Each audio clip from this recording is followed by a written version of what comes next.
حق بن کر یہ چینل آگے آتا ہے، کبھی سچائی کا شیشہ یہی چینل دکھاتا ہے، کبھی اخبار عالم بھی یہی پڑھ کے سناتا ہے۔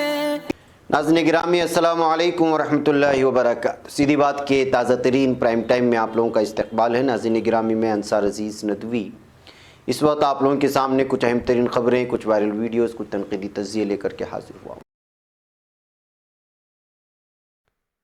ناظرین گرامی میں نیو یارک ٹائمز کی شرارت اور اس کی ایک اچھی خبر بھی، مذہبی آزادی پر مبنی امریکی رپورٹ میں مودی حکومت کو کس طرح جھٹکا لگا ہے۔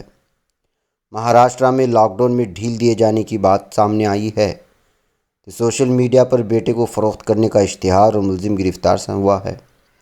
کس طرح سے صدر رجب طیب اردوغان نے ان کا ایک 26 سالہ خواب پورا ہوتا ہے، اور اس کے علاوہ بھی بہت ساری خبریں ہیں ناظرین گرامی جو اہم ترین ہیں۔ یہ ساری چیزیں آپ لوگوں کے سامنے رکھوں اس سے پہلے آپ لوگوں سے درخواست ہے کہ جن احباب نے ہمارے چینل کو سبسکرائب نہیں کیا ہے وہ کر لیں، ہماری ان ویڈیوز کو دوسروں تک پہنچانے میں ہماری مدد کریں، لنک کو شیئر کریں۔ ادارے کی مضبوطی ناظرین گرامی آپ لوگوں کی مضبوطی ہے، اور آپ کو کرنا کیا ہے جانتے ہیں، نیچے ساری تفصیلات دی جا رہی ہیں۔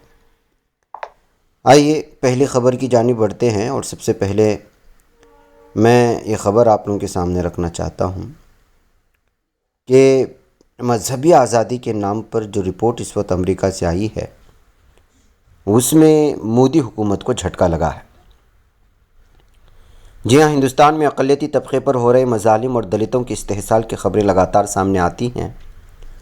لاک ڈاؤن میں بھی مذہبی منافرت کے واقعات میں کوئی کمی دیکھنے کو نہیں ملی۔ گزشتہ ایک مہینے میں ہی کئی مسلم افراد کی موب لنچنگ کی خبریں سامنے آ چکی ہیں۔ اتر پردیش میں تو 2 مساجد کو منہدم کیے جانے کا بھی معاملہ سامنے آ چکا ہے، اور ہم نے یہ خبر آپ لوگوں کے سامنے رکھی تھی۔ ان واقعات کی وجہ سے ہندوستان کی شبیہ بیرون ممالک میں بھی خراب ہوتی جا رہی ہے۔ اس کی تازہ مثال امریکی رپورٹ ہے جس میں مذہبی آزادی معاملے میں ہندوستان کو منفی درجہ دیا گیا، یعنی کہ نیگیٹو درجہ دیا گیا ہے۔ دراصل United States commission on international religious freedom, جس کا شارٹ فارم USCIRF ہے، اس کی طرف سے جاری سالانہ رپورٹ میں ہندوستان میں مذہبی آزادی کی حالت کو منفی قرار دیا گیا۔ ہندوستان کو کنٹری آف پارٹیکولر کنسرن، یعنی کہ فکر انگیز حالات والے ممالک کی فہرست میں رکھنے کی سفارش کی گئی ہے۔ اس رپورٹ میں ہندوستان میں مذہبی آزادی کو رخنہ انداز کرنے، سخت گیر مذہبی تنظیموں کی حمایت کرنے کی مذمت کی گئی ہے۔ جاری کردہ رپورٹ میں شہریت ترمیم قانون CAA کو لے کر ہوئے احتجاجی مظاہروں کا بھی تذکرہ کیا گیا ہے، اور ساتھ ہی کہا گیا ہے کہ BJP کی قیادت والی حکومت نے ہندو نیشنلسٹ پالیسیوں کو فروغ دیا ہے، جس کی وجہ سے مذہبی آزادی کی لگاتار اور سنگین خلاف ورزی ہو رہی ہے۔ رپورٹ میں یہ بھی کہا گیا ہے کہ 2020 کی شروعات میں CAA کے خلاف مظاہرے ہوئے، مظاہرین کو نشانہ بنایا گیا۔ امریکی رپورٹ میں دہلی سے گزشتہ سال فروری میں پیدا تشدد کا بھی تذکرہ کیا گیا ہے۔ رپورٹ کے مطابق فروری 2020 میں 3 دہائیوں بعد 2 فرقوں کے درمیان سب سے خطرناک اور زبردست تشدد ہوا۔ اس میں 50 سے زائد لوگ مارے گئے، 200 دیگر زخمی ہوئے۔ رپورٹ میں کہا گیا ہے کہ ہندو نیشنلزم کے تئیں ہمدردی رکھنے والی بھیڑ نے مذہبی مقامات پر حملے کیے۔ ایک خاص طبقے کے علاقوں میں گھروں اور دکانوں کو نشانہ بنایا گیا۔ USCIRF کی رپورٹ میں اتر پردیش، مدھیہ پردیش، ہریانہ، کرناٹک، آسام میں بیرون مذاہب شادیوں کو لے کر قانون بنائے جانے پر بھی فکر کا اظہار کیا گیا۔ رپورٹ میں کہا گیا ہے کہ جبراً مذہب تبدیلی کے نام پر بیرون مذاہب شادیوں پر روک لگانے کے لیے ان ریاستوں نے قانون بنائے ہیں جن سے تشدد کا اندیشہ ہے۔ تبدیلی مذہب مخالف آرڈیننس کو اتر پردیش کی گورنر نے 28 نومبر 2020 کو منظوری دی تھی۔ اس کے بعد کئی ریاستوں نے اس طرح کے قانون پاس کیے۔ ناظرین گرامی، آپ لوگوں کو معلوم ہونا چاہیے اور آپ واضح کر لیں کہ گزشتہ سال بھی اس امریکی ادارے نے ہندوستان کو فکر انگیز حالات والے ممالک کی فہرست میں رکھنے کی سفارش کی تھی۔ اس وقت ہندوستانی وزارت خارجہ نے واضح لفظوں میں کہا تھا کہ ہم اپنے پرانے رخ پر قائم ہیں کہ کوئی باہری ہمارے شہریوں کی حالت کے بارے میں آ کر نہ بتائے جنہیں آئینی سیکورٹی ملی ہوئی ہے۔ وزارت خارجہ نے یہ بھی کہا تھا کہ ہندوستان میں ایسا انتظام ہے جو مذہبی آزادی اور قانون کی حکمرانی سے متعلق تحفظ کی گارنٹی دیتا ہے۔ بہرکیف ناظرین گرامی، اندرونی سطح پر ہندوستان کے جو حالات ہیں، یہاں کے اقتصادی حالات، مہنگائی کی جو مار ہے، اور پھر کورونا اور لاک ڈاؤن کی وجہ سے جو حالات اس وقت بن چکے ہیں، شاید ہندوستان کو دوبارہ اپنے پیروں پر کھڑے ہو کر کے اسی طرح کی جو ہے شناخت بنانے کے لیے یا اسی طرح کی اقتصادیات پر لوٹنے کے لیے نہ جانے کتنے سال لگ جائیں، لیکن ایسے حالات میں بیرون ممالک میں یہاں جس طرح سے اقلیتوں پر ظلم و تشدد ہو رہا ہے، اس کو لے کر بھی عالمی سطح پر اس وقت بھارت پوری طرح سے بدنام ہو چکا ہے۔ بہرکیف ناظرین گرامی، آئیے ایک اور خبر کی جانب آپ کو لے چلوں، اور یہ ہے کہ اتر پردیش کے علی گڑھ شہر میں زہریلی شراب پینے سے اب تک 18 افراد ہلاک ہو چکے ہیں، جبکہ 17 افراد کی حالت ابھی بھی نازک بنی ہوئی ہے۔ معاملے میں کارروائی کرتے ہوئے انتظامیہ نے 5 افراد کو گرفتار کیا۔ حکومت کی جانب سے لاپرواہی برتنے کے الزام میں ضلع ایکسائز آفیسر سمیت 5 ملازمین کو معطل کر دیے جانے کی خبریں آ رہی ہیں۔ ناظرین گرامی، آپ اندازہ لگائیں، ایک طرف کرونا کی وجہ سے جو اموات یو پی میں ہو رہی ہیں اس کی تعداد ان گنت ہے، اس لیے کہ آفیشیلی ریکارڈ میں جو ہے مرنے والوں کی تعداد دکھائی نہیں دی جا رہی ہے۔ لوگ جو ہے شمشان گھاٹوں میں اور گنگا کی گھاٹوں میں دفنائے گئے یا جلائے گئے لاشوں کو دیکھ کر کے اندازہ لگا رہے ہیں کہ کس طرح اموات ہو رہی ہیں یو پی میں۔ ایسے میں اتر پردیش کے علی گڑھ شہر سے اگر زہریلی شراب پینے سے 18 افراد کے ہلاک ہونے اور 17 افراد کی حالت ابھی بھی نازک بنی ہوئی خبر آتی ہے تو اندازہ لگائیں کہ اس وقت یو پی میں چل کیا رہا ہے۔ اس کے علاوہ ناظرین گرامی، ادھر مصر سے خبر آ رہی ہے کہ مصر میں سیکورٹی حکام نے سوشل میڈیا پر اپنے بچے کو فروخت کرنے میں ملوث ایک ملزم کو گرفتار کر لیا ہے۔ تفصیلات کے مطابق مصری وزارت داخلہ نے ایک بیان میں کہا کہ انسداد انسانی اسمگلنگ اور جبری نقل مکانی کی انسداد منشیات اور جرائم سیکشن کو معلوم ہوا ہے کہ ایک شخص نے سوشل میڈیا پر اپنے بیٹے کو فروخت کرنے کا اشتہار دیا، ساتھ ہی اس نے بچوں کے خریداروں کو کہا کہ وہ بچے کی خریداری کے لیے اس سے رابطہ بھی کرے۔ ملزم نے بچے کے عوض اچھی خاصی قیمت بھی مانگی تھی۔ تو ناظرین گرامی، مصر سے کس طرح کی خبریں نکل کر کے آتی ہیں، آپ اندازہ لگائیں کہ یہاں پہ جرائم پیشہ افراد بہت زیادہ پیمانے پر بڑھتی جا رہی ہیں۔ حال ہی میں ہم نے پیسوں کے لالچ میں بہن اور ماں کو کس طرح قتل کر دیا تھا، ایک شخص نے وہ خبر جو مصر سے ہی آئی تھی وہ آپ کے سامنے رکھا تھا ابھی ایک دن قبل پرائم ٹائم میں۔ ناظرین گرامی، آئیے میں اب آپ کو لے چلوں مہاراشٹرا میں۔ وہاں سے خبریں آ رہی ہے کہ یہاں کی حکومت کی جانب سے دھیرے دھیرے لاک ڈاؤن کی پابندی پر نرمی برتنے کی ہدایت جاری کر رہی ہے۔ مہاراشٹر کے وزیر اعلیٰ ادھو ٹھاکرے نے 1 جون کے بعد کچھ اضلاع میں آہستہ آہستہ نرمی لانے کی بات کی ہے اور ہدایت بھی دی ہے۔ وزیر اعلیٰ کے دفتر کی جانب سے ایک ٹویٹ میں کہا گیا ہے کہ کورونا کی وبا کی شرح بتدریج کم ہوتی جا رہی ہے، لیکن مریضوں کی تعداد 10 سے 15 اضلاع میں تیزی سے بڑھ رہی ہے۔ اس سے بلیک فنگس کے خطرے میں مزید اضافہ ہوا ہے۔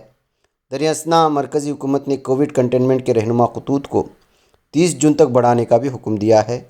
اس میں ریاستوں و مرکز کے زیر انتظام علاقوں سے کہا گیا ہے کہ وہ مقامی صورتحال کے مطابق مرحلہ وار پابندیوں میں نرمی دینا شروع کریں۔ تو اس طرح مہاراشٹر کے کچھ اضلاع میں لاک ڈاؤن میں نرمی دینے کا سلسلہ 1 جون سے شروع ہو جائے گا، ایسا محسوس کیا جا سکتا ہے۔ ناظرین گرامی، آئیے میں اب آپ کو نیو یارک ٹائمز میں چھپی ایک اشتہار، ایک خبر کی 2 تصویریں دکھا کر کے اس پر تبصرہ کرنا چاہوں گا۔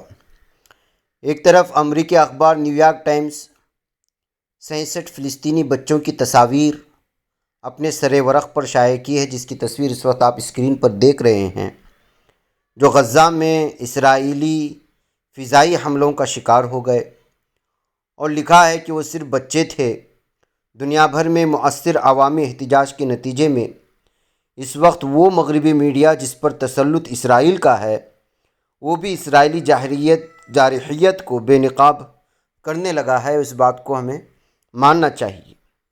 یہ وہی اخبار ہے جو اخبار، اگر میں اس وقت آپ کو دکھاؤں ایک اور خبر اور یہ تصویر، تو آپ حیران رہ جائیں گے۔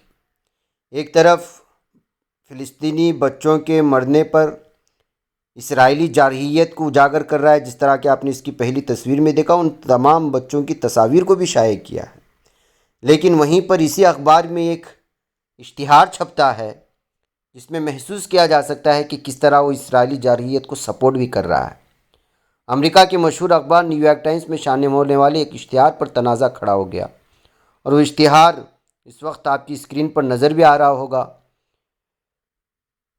امریکی اخبار کی اس فل پیج اشتہار میں فلسطینی عوام کے ساتھ اظہار یکجہتی کرنے پر فلسطینی نژاد امریکی ماڈل بیلا حدید، ان کی بہن جی جی حدید اور برطانوی البانین پاپ اسٹار دعا لیپا پر تنقید کی گئی ہے۔ وہیں دعا لیپا نے اشتہار میں عائد الزامات کو اکثر مسترد بھی کر دیا ہے۔ اشتہار کی سرخی میں لکھا تھا کہ بیلا، جی جی اور دعا، حماس نے دوسری نسل کشی کا اعلان کر دیا، اب ان کی مذمت کریں۔ اشتہار کو 3 نمایاں اسٹارز کے لیے خط کی شکل دی گئی ہے، جسے ورلڈ ویلیوز نیٹ ورک کے سربراہ ربی شمولی بوٹیچ نے آرگنائز اور تیار کیا ہے، اور اس کے لیے ادائیگی بھی انہوں نے ہی کی ہے۔ اشتہار میں دعا لیپا اور حدید بہنوں کو میگا انفلوئنسرز، یعنی لوگوں کی بڑے پیمانے پر ذہن سازی کرنے کی قابلیت رکھنے والی قرار دیا۔ ان پر اسرائیل میں نسلی صفائی اور یہودی ریاست کو بدنام کرنے کے الزامات عائد کیے گئے۔ برطانوی البانین پاپ اسٹار دعا لیپا نے اشتہار کے سلسلے میں اپنے سوشل میڈیا اکاؤنٹ پر سخت رد عمل کا اظہار کیا ہے۔ انہیں ٹویٹر اور انسٹاگرام پر لکھا، میں ورلڈ ویلیوز نیٹ ورک کے ذریعے دی نیو یارک ٹائمز کے اشتہار میں شائع ہونے والے جھوٹے اور خوفناک الزامات کو اکثر مسترد کرتی ہوں۔ یہ وہی قیمت ہے جو آپ اسرائیلی حکومت کے خلاف فلسطینیوں کے انسانی حقوق کے دفاع کے لیے ادا کرتے ہیں۔ دعا لیپا نے مزید لکھا، میں یہ موقف اختیار کرتی ہوں کیونکہ مجھے یقین ہے کہ ہر یہودی، مسلمان اور عیسائی کو اپنی ریاست کے مساوی شہری کی حیثیت سے امن سے رہنے کا حق ہے۔ ورلڈ ویلیوز نیٹ ورک نے بے بنیاد طریقے سے اپنی خراب مہم کو جھوٹ کے ساتھ آگے بڑھانے کے لیے بے شرمی سے میرا نام استعمال کیا ہے۔ انہوں نے کہا کہ میں تمام مظلوم لوگوں کے ساتھ یکجہتی میں کھڑی ہوں، ہر طرح کی نسل پرستی کو مسترد کرتی ہوں۔ بہرکیف ناظرین گرامی، غزہ میں جس طرح کی اسرائیلی بمباری ہوئی اور جس طرح کی دہشت گردانہ حملے ہوئے، ساری چیزیں آپ لوگوں کے سامنے معلوم ہیں۔ ایک ہی اخبار میں ایک طرف خبر دی جاتی ہے فلسطینیوں کی پر جو جبر ہوا، اور دوسری جانب وہیں پر یہودی کے ایک شخص کی جانب سے اس طرح جو فلسطینیوں کی تئیں پوری طرح سے سپورٹ کرتی ہیں، ان لوگوں کو بدنام کرنے کے لیے اسے اخبار میں اگر اشتہار چھپتا ہے اس کو لے کر کے پوری طرح سے جو ہے سپورٹ بھی کرتا ہے، تو پھر اس اخبار کے بارے میں آپ کیا کہیں گے، آپ خود سوچیں۔ ناظرین گرامی، ادھر مہاراشٹرا کے ایک علاقے سے بہت ہی افسوسناک خبر آئے۔ آپ لوگ جانتے ہیں جمعہ کی رات دیر گئی ممبئی کے تھانہ ضلع میں ایک بہت بڑا حادثہ پیش آیا ہے۔ الہاس ٹاؤن میں رہائشی عمارت کا سلیب گرنے کے نتیجے میں 7 افراد ہلاک ہو گئے ہیں، جبکہ مزید کئی لوگوں کے ملبے میں پھنس جانے کا خدشہ ہے۔ ابھی راحت اور امدادی کام جاری ہے۔ ابتدائی رپورٹ کے مطابق 5ویں منزل کا سلیب اچانک گر گیا تھا۔ حادثے کے بارے میں تھانہ میونسپل کارپوریشن کا کہنا ہے کہ ملبے میں پھنسے لوگوں کو بچانے کے لیے امدادی کارروائیاں کی جا رہی ہیں۔ یہ حادثہ جمعہ کی رات 9 بجے قریب پیش آیا۔ چوتھی، تیسری، دوسری اور پہلی منزل کی چھت توڑتے ہوئے 5ویں منزل کا سلیب نیچے گر گیا۔ حادثے کے وقت بہت سے لوگ 5ویں منزل پر موجود تھے۔ راحت کی بات ہے کہ کسی دوسرے فلور پر لوگ نہیں تھے۔ اب تک 7 لاشوں کو نکالا گیا ہے۔ اس عمارت کو اس وقت سیل کر دیا گیا ہے۔ تو ناظرین گرامی، کورونا کی اس وبا کے دوران اور مشکل حالات کے درمیان مہاراشٹر سے آئی ہوئی یہ بھی بہت ہی افسوسناک خبر ہے۔ ناظرین گرامی، آخر میں ایک تصویر آپ لوگوں کے سامنے رکھ کر کی اجازت لوں۔ یہاں آپ دیکھ رہے ہوں گے کچھ طلباء کو اور بیچ میں ترکی کے صدر رجب طیب اردوغان کو۔ دراصل تاریخی مسجد آیا صوفیہ میں حفاظ قرآن کے ساتھ اس وقت صدر رجب طیب اردوغان کو دیکھا جا سکتا ہے، جنہوں نے 136 حفاظ قرآن کی تکمیل حفظ کے موقع پر تاریخی آیا صوفیہ مسجد میں خصوصی تقریب میں شرکت کی اور خود بھی تلاوت کی اور حفاظ قرآن سے تلاوت بھی سنی اور ان کے ساتھ بہت سارا وقت گزارا۔ اس وقت یہ تصویر بہت زیادہ وائرل ہو رہی ہے۔ بہرکیف ناظرین گرامی، کچھ اور خبریں رہ گئی انشاءاللہ شام میں پیش کریں گے، تب تک کے لیے مجھے اجازت دیں۔ السلام علیکم ورحمۃ اللہ وبرکاتہ۔ خبر پڑھنے کا تم نے بھی عجب انداز پایا ہے، رواداری کے جذبے نے بھی تم پہ ناز